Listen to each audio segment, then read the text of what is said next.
When you book a 15-day cruise across the Atlantic Ocean, you are not booking it for the ports. You're booking it for the insane times that will happen when you're at sea for 10 days straight, crossing an entire ocean. So it completely blows my mind that we may have accidentally found the best cruise port in the entire world. Hola from Malaga. This city is so beautiful. Like, not only can we tell from looking at this balcony, we actually got here last night, which is not very normal for a cruise ship to get to spend a night somewhere. It's massive vessels, just, parallel parking against this tiny little dock over there.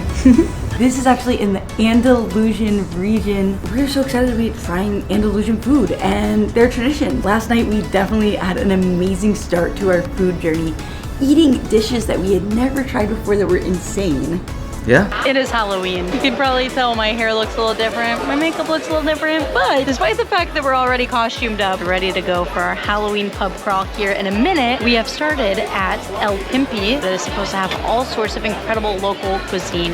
We're starting with the ajo blanco, but it's a cold soup, but it's a cold almond soup, still made with like the stale bread, the way gazpacho is, and garlic. Literally the translation of ajo blanco is white garlic. This one here even comes with like a sorbet here in the middle. That is insane. This is a dish that I immediately eat and I'm like, I want to take this home. Like, I want to learn this recipe. I want to make it for family. Like, it is so strange because it has this like very strong amaretto flavor that I usually associate with like a sweetness. But the garlic comes in and adds this total savoriness, and it's also just so creamy on top of that. Like, such a bizarre but incredible flavor. Now we have the pilpil prawns. It just looks like shrimp in like with garlic and like a red oil. So it has like this really good smoky spice flavor to it. That's delicious. I mean, Ivan's literally using the bread. Sopping up the oil. I'm a shrimp gusher. It's so good. And we're gonna tell him, I'm Ariel.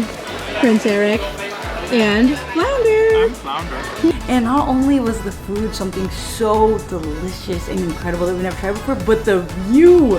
We had this amazing view of a fortress. It was insane. Then we decided to hop into a pub crawl with some other people from our ship. For our local pub crawl, we are of course meeting at this very incredible local shop. You probably have never heard of it. Starbucks. And I'm dressed as a mermaid. It's perfect. Now we just met up with a huge group of fellow cruisers and tourists for our Halloween pub crawl. Went to several pubs, clubs, bars, really got to take in the full experience here. As well as like the social aspect of like getting to know people on our cruise and seeing some people we met earlier and just bonding and having a good time. And meeting Malaga locals. Yeah, because it was Halloween, everyone was out. Speaking of Halloween, I still have like a couple of pink streaks and a little glitter on my face, but I'm pretty much back to Madison and Ariel is no more. Her voice is gone, Ursula's taken her, and now I'm back. We're gonna have the epic day today, diving even more into the food and drink here, going to the beach, checking out more sites. It's gonna be just an incredible day. I can't wait, let's go, come on.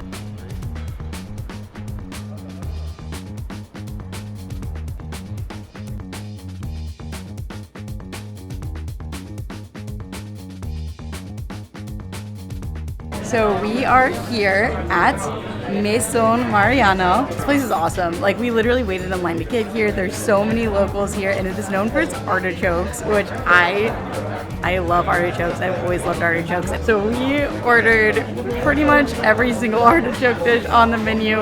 Literally, the waiter was like, that's enough. No more. We got Malaga wine. They are known for their wine and their sweet grapes. They harvest the grapes a little later. So this is like a really good, refreshing white, but it has like just the right amount of sweetness as well. I got a Spanish vermouth, perhaps my last one.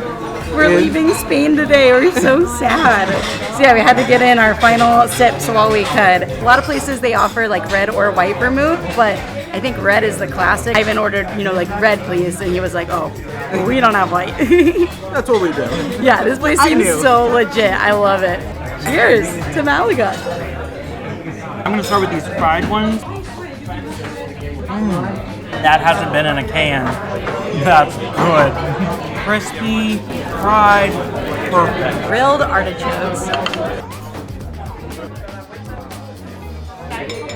Honestly, it's just so exciting to be eating artichokes at a restaurant, period. One of the only places where I've ever had artichokes at a restaurant is the Cheesecake Factory.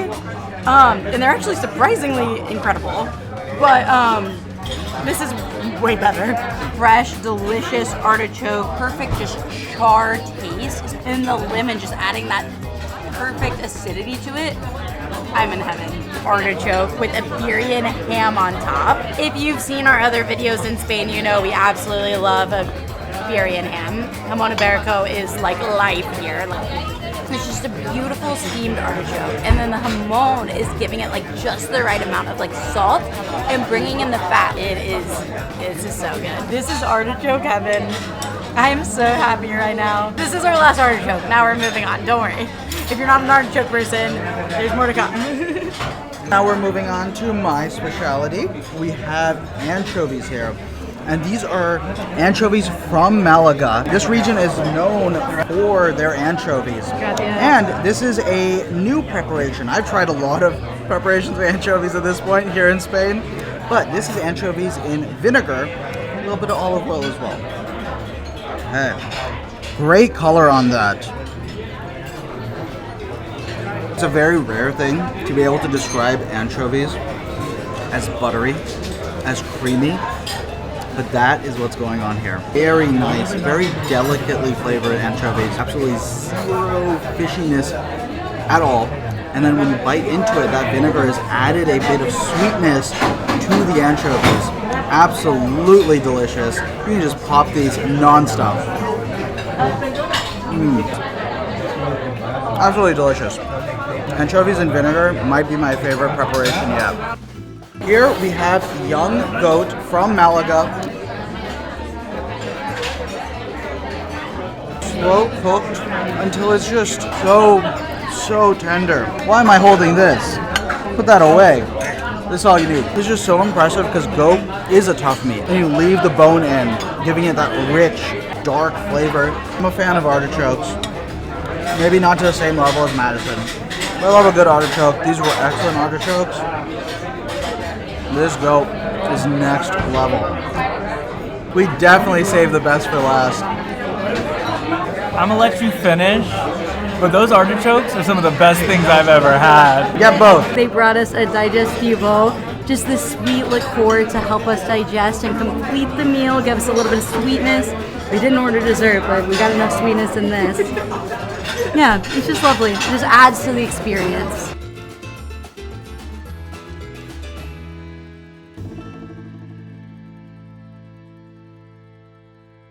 Malaga really rose to prominence by making garum, and that's like a fish sauce, and they sold that fish sauce all over the Roman Empire, and it really helped cement Malaga as an important city in the area. This theater over here was used in the 3rd century.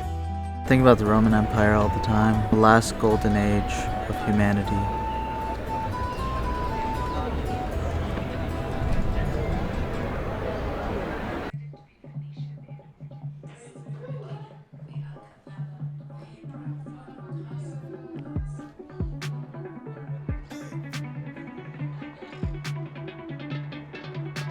We are at the Alcazaba. So this is a palatial fortification, so defensive purposes, but also a place for royalty to live. And it was built in the 11th century, but has been added to and modified all the way through the 14th century. Built by the Muslim Empire of Andalusian. Oh, and we're in the like Andalusian region. Yeah. Ah. And it's actually one of the best preserved alcazabas, which is the name of this place, but also the word for this palatial defensive fortification they have here. It's really, really cool to see like the history literally on the wall. So just on this face itself, we have 3 different construction styles. We have the rocks with mortar, you have the brick, and then you have the pushed ground over there that looks like almost like a dune.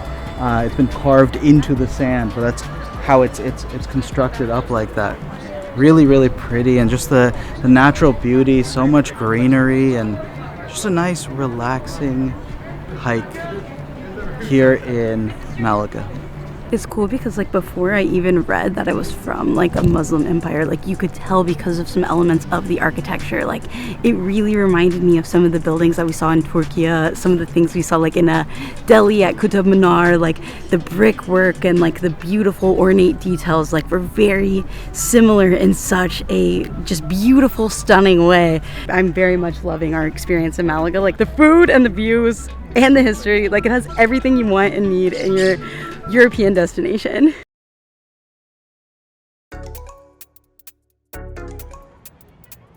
Honestly, I thought we had seen enough cathedrals between our time in Barcelona and visiting Girona. I was really not putting visiting the famous cathedral in Malaga at the top of my list, but holy cow, it is stunning.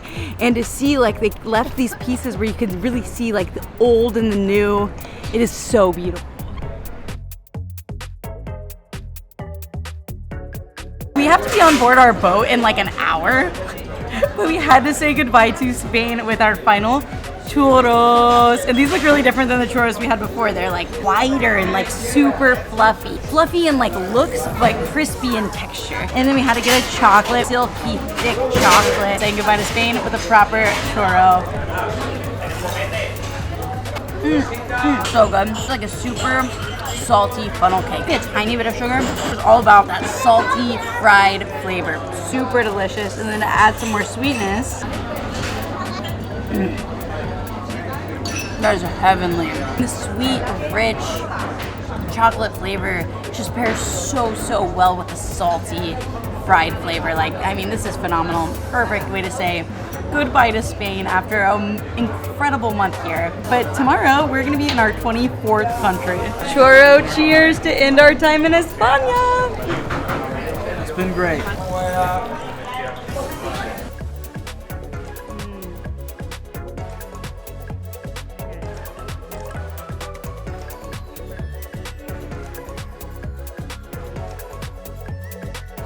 14 minutes until we need to all be on board, and we are still walking there, enjoying the sunset, the beautiful weather, the incredible views of Malaga. And I think that's just a testament to how absolutely wonderful and perfect this port city is. Like, it is gorgeous and it is relaxing, it is stunning, and it is like quintessentially, like, it's everything you want in a coastal Spanish European experience. Like, today has been phenomenal. We're just in this relaxed mindset as we walk to the boat with minutes to spare.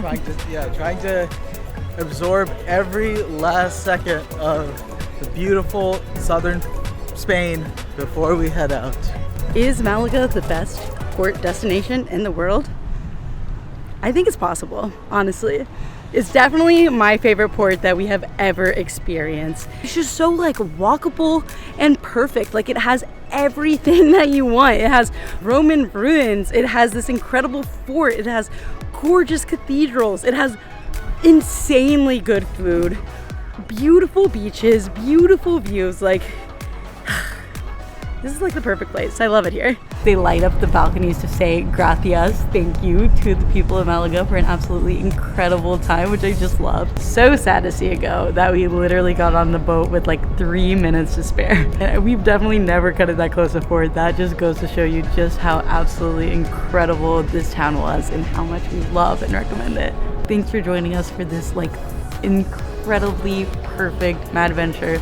Please hit that like button, hit that subscribe button. Join us on the next one as we continue to cruise the Mediterranean on this insanely epic mad adventure. See you then.